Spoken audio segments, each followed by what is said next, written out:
What's up, everybody? I'm John Hoover. Welcome to my YouTube channel. Today, we're going to talk about why everyone is in such an all-fire hurry to get back to campus.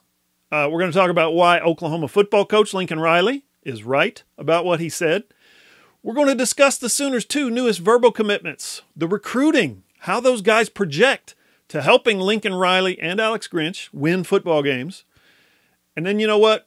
We're going to discuss what their impact could be on recruiting moving forward. All that's coming right up.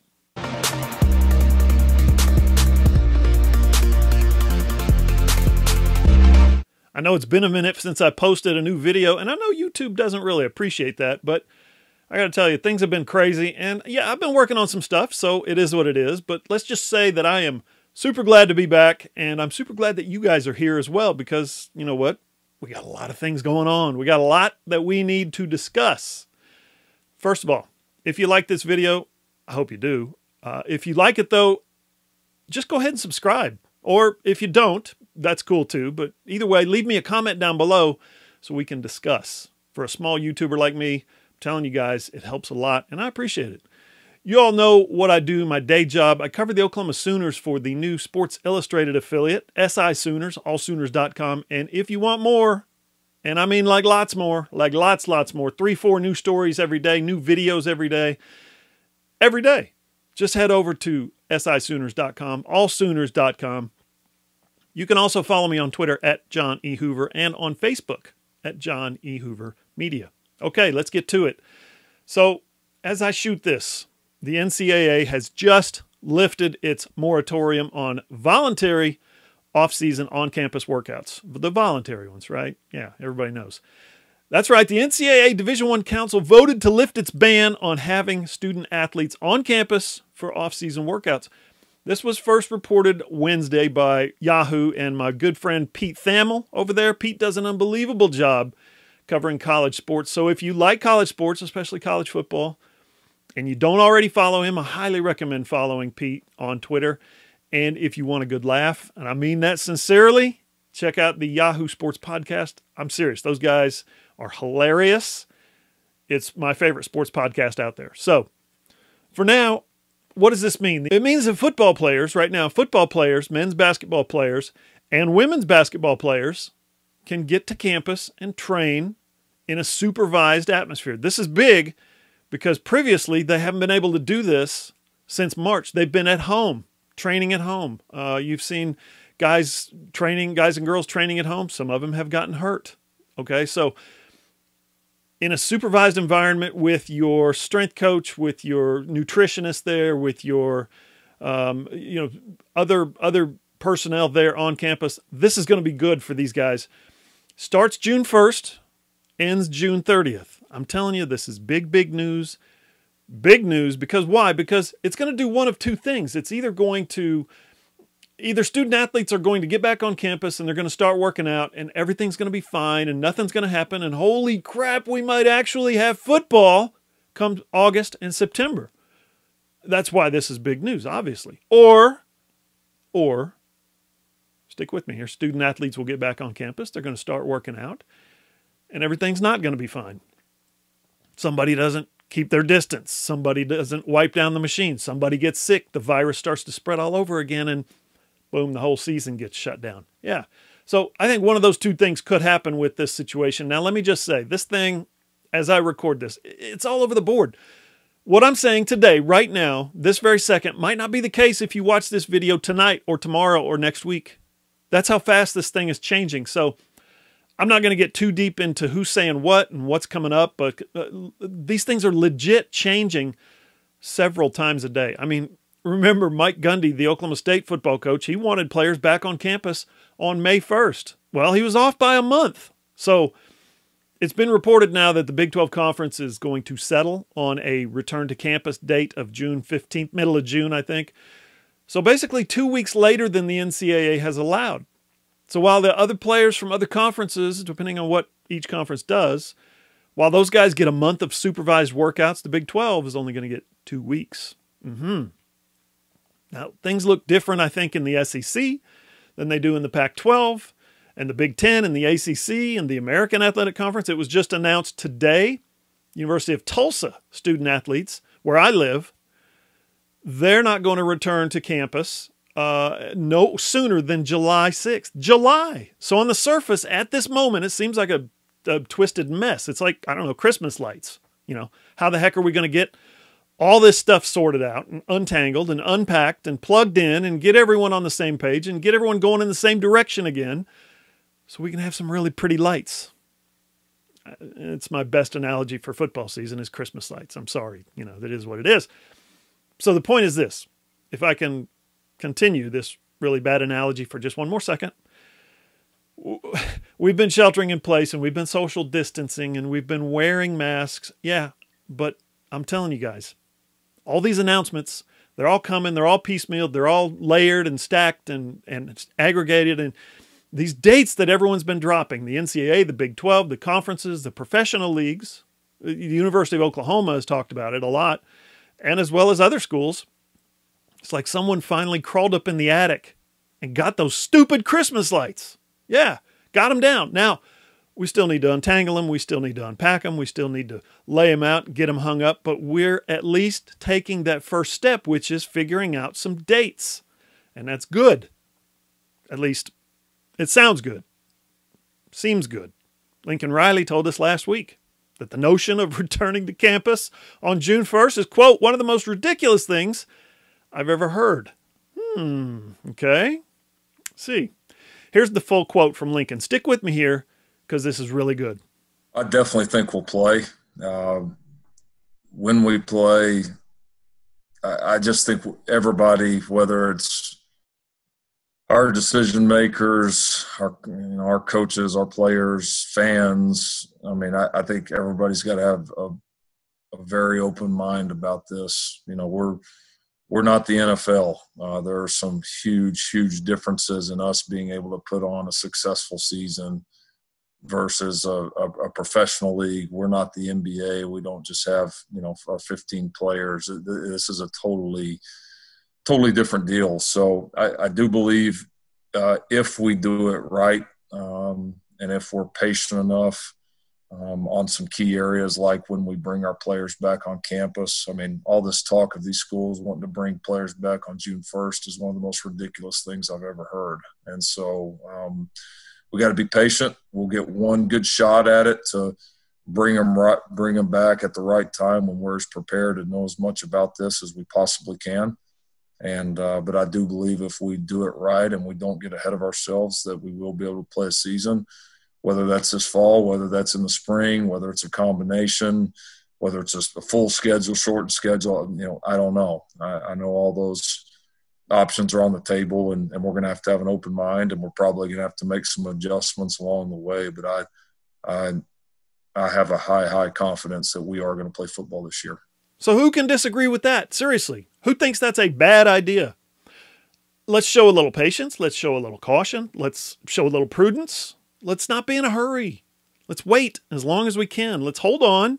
Let's not rush back, get back into things too quickly because, listen, I know you people are tired of hearing it, and I am too, but let's flatten the curve. Let's see if we can hang on a little bit longer.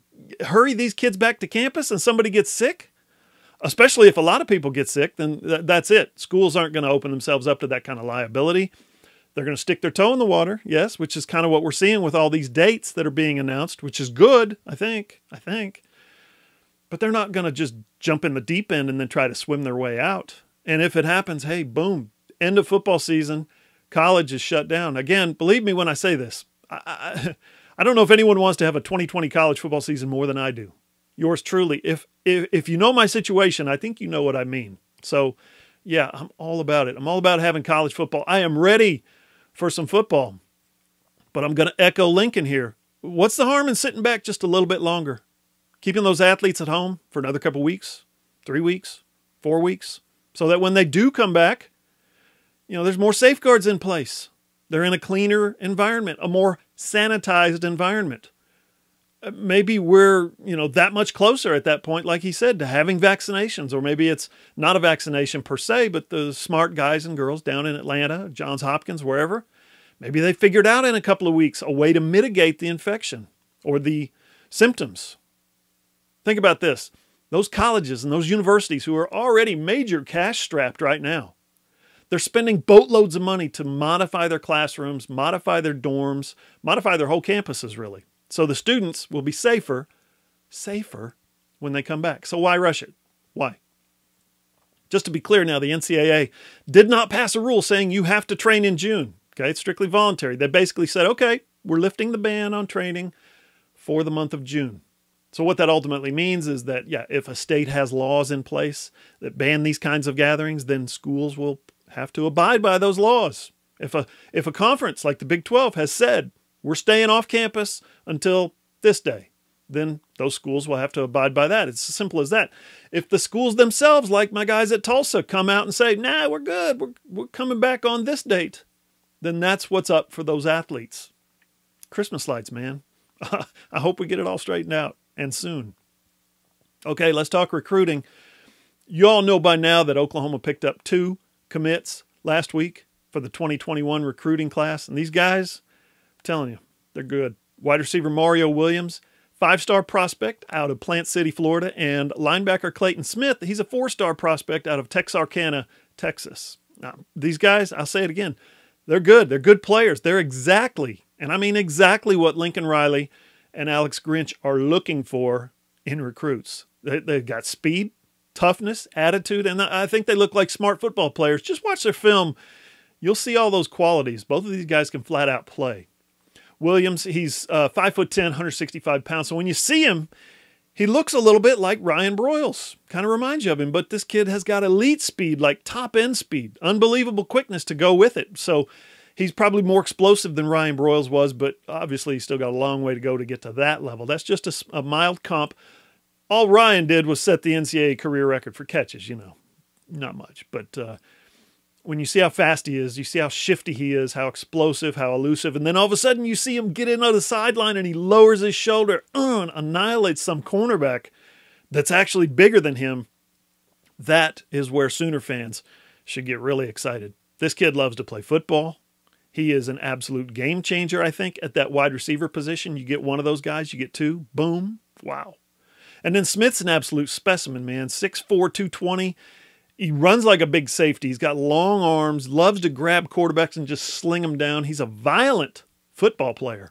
Just what you want. Moves extremely well, both sideline to sideline, I think, and in tight spaces. You see him use his hands to get off blocks really well and then transition to a hitting position or a tackling position. He knows how to use his weight. You see him using his leverage to get guys on the ground. And, I'm sorry, a 6'4" linebacker? What? Are you kidding me? Lincoln Riley's tweeting out those emojis with the googly eyes. Alex Grinch is probably tweeting out a little bit different emojis. Check these out. Yeah, right? So both guys look like players, if not immediately, then certainly early in their careers. But these 2 commits, they could have even more lasting impact on the Oklahoma program. And here's why. Mario Williams is unconfirmed, one of Lincoln Riley's serious 3. The 3 recruits who Lincoln Riley says are serious about jumping in on what he's got going on at Oklahoma. Yeah. You'd think that means 3 big-name guys will be pledging to OU maybe sooner than later, right? Well, the biggest name, of course, is 5-star quarterback Caleb Williams. I think everyone, and I mean everyone who follows recruiting even a little bit, thinks Caleb Williams is coming to Oklahoma. But every week for Sports Illustrated, Caleb writes a blog. We've got the same thing at sisooners.com. These last couple of weeks he has written and he has said that he is serious about LSU and he swears he's serious about Maryland too. Not just talking. Those are his top 3, OU, Maryland, LSU. But yeah, the broad assumption is that Caleb Williams will be a Sooner. I think everybody agrees with that. And I think Mario Williams' commitment, the first of the serious 3, if I'm not mistaken here, that's a strong indication that the wheels are turning and that Oklahoma is about to get a commitment from Caleb Williams. He hasn't named a timeline yet, so we don't know when. But once he commits, and he said this many, many times, he's going to recruit other guys hard. That means 5 stars. That means offensive lineman Bryce Foster, the Mountain, what a great name, out of Katy, Texas. He's considering Oklahoma, Texas, Texas A&M, Oregon, and of course LSU. That means 5-star running back Kamar Wheaton, maybe, the number 1 running back in the country out of Garland, Texas. He's considering OU, Alabama, Texas, Michigan, Ohio State, Notre Dame, basically everybody. That also means defensive end Kelvin Gilliam.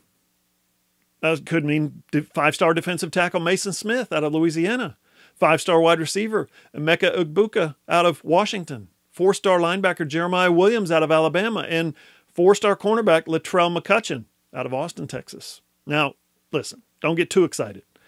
Those guys probably aren't all coming to OU. That would be my guess, right? Safe bet. Out of that group I just named, my deputy editor, Parker Thune, tells me that McCutcheon looks like he's currently the only one who's leaning toward Oklahoma right now. But consider, what if Caleb Williams really starts getting after those guys? A 5-star quarterback? Yeah.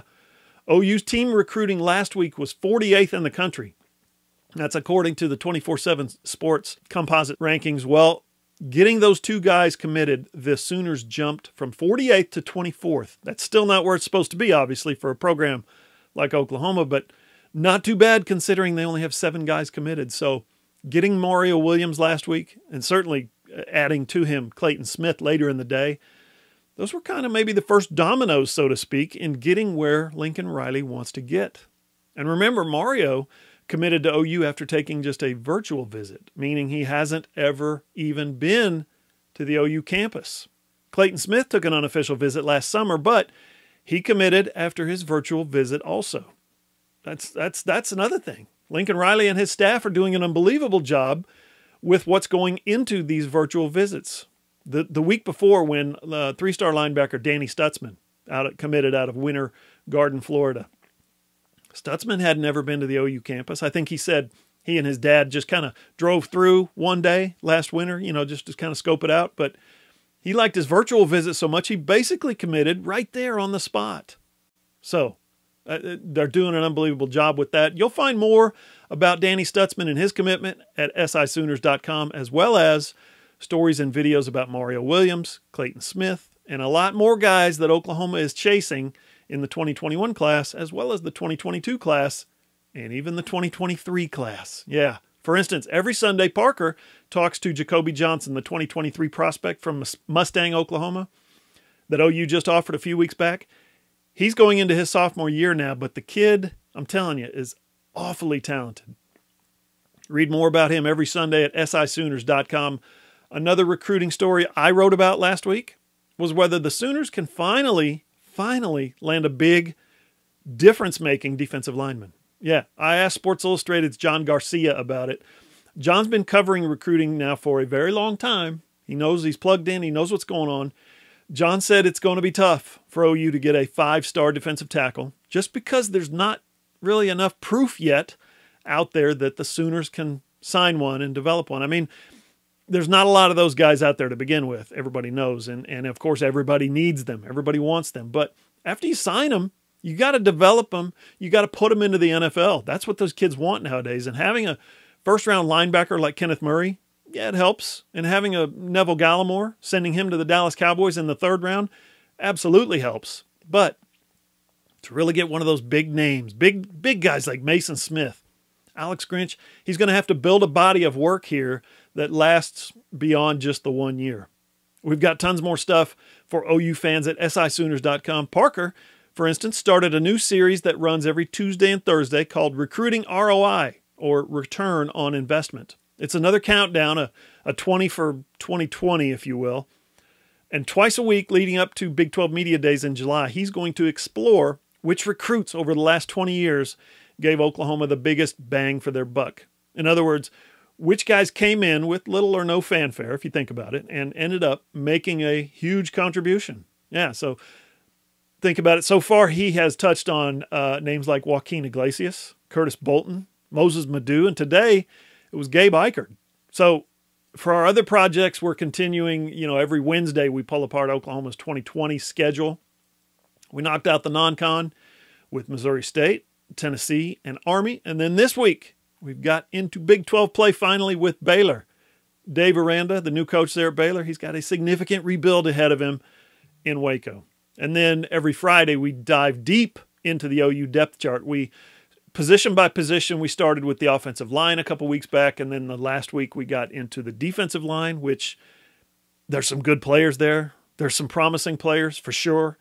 But that's a position, D-line, that could be a convoluted mess by the time the season actually starts. This week, We're looking into the tight ends and the fullbacks. Going to pull apart that, look at lay it up against the depth chart.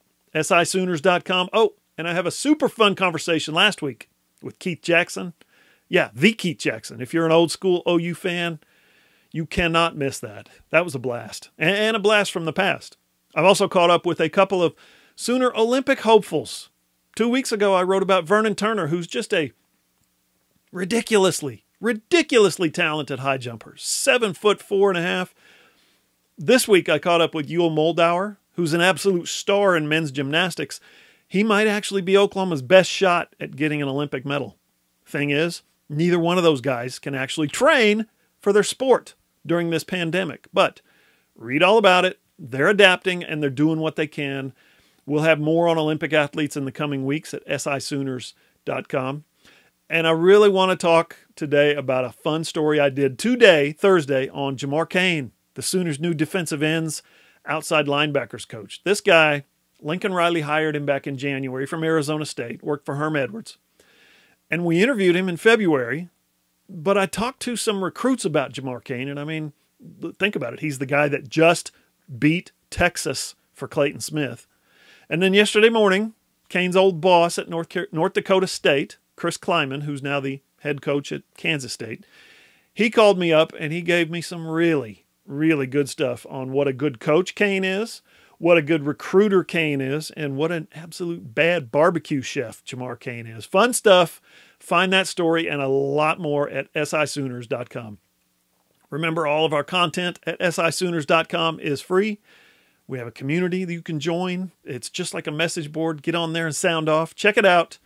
Okay, that's it for today. If you like this video, please hit the like button, leave a comment down below, or share it on social media, and be sure and tag me. I will share your share as well. Follow me on Twitter at John E. Hoover or on Facebook at John E. Hoover Media. SI Sooners, allsooners.com. Thanks for watching. Stay safe. See you guys.